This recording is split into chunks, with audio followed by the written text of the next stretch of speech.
There are a lot of things that are habit forming in this world: food, people, and places. For artist Alex Waggoner, that place was Charleston. You can dive into her world with a new exhibit aptly titled Habit Forming at the Gibbes Museum of Art's Ruth and Bill Baker Sales Gallery. She joins us now via Skype. It's good to meet you, Alex. Hi, nice to meet you too. A native of North Carolina, but Charleston captured your heart. Why is that? I went to school in Savannah, Georgia, and after graduating, moved to Charleston. I had been to Charleston a lot growing up and have always loved it, and just fell in love with living there and experiencing it and walking around and just the beauty and the color and the water and the trees. And I want to talk a bit about your style of painting, but you had mentioned that you went to art school in Savannah. Of course, SCAD, everyone's familiar with that, the Savannah College of Art and Design. When would you say that you realized that you had a talent for art? I always remember taking art classes growing up. I remember being really young and taking art classes in a basement of a giant house. And I've just always enjoyed it. I can't imagine doing anything else. How would you describe your style? When people ask, I usually say that I paint landscape and architecture, but in a very minimal way.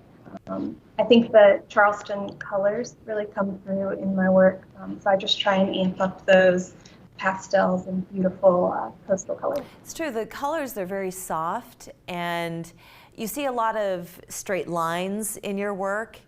Why is minimal? Why does minimal speak to you so much? I was creating a lot of non-representational work in college that had no subject matter whatsoever.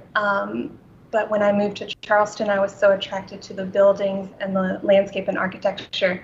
So I found that I could mix those minimal aspects with the architecture and give it a little bit of place. I think it's really rare when you see the Lowcountry depicted in a minimal way. Wouldn't you agree? I mean, typically when we see landscapes, there's tons of detail and, you know, whether it's a marsh or an oak tree or the beach, you tend to see a lot of detail in this work. But when someone looks at a piece of yours, what are you hoping that they take away from it? I love when people can tell where the space is that I've painted, if they can be like, oh, I know that spot. But even if it's not that, I think it's special when somebody can resonate with any space. When they maybe see something in it that they've seen somewhere else, or it just makes them feel like they can appreciate a space that they see daily. And I see there's a piece right behind you. What is the typical scale of your work? It really varies. The pieces at the Gibbes right now range from 10 by 10 inches to 30 by 30 inches. So it really depends. I've done very large pieces and very small pieces. And the medium that you use? I use an acrylic gouache mostly. It's a acrylic paint that's very matte, and the colors are incredible. Do you mix your own colors, or? Yes. Yeah, to achieve that softness. It's really, it's quite beautiful. So habit forming, I love the title. How long can people come and take a look at your art and purchase it? Yeah, the show will be up until August 15th. I will be in Charleston for a gallery walkthrough on August 14th. And it's in the first floor of the Gibbes, so it's open to the public, free to go and see. Wonderful. What are you going to be working on next? I'm working on commissions right now. So I do a fair amount of commissions of people's homes or spaces that are important to them. So currently I'm working on some commissions.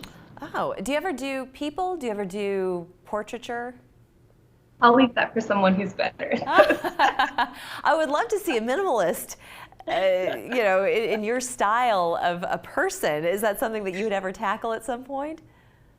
I think that structures and landscapes are more of my specialty.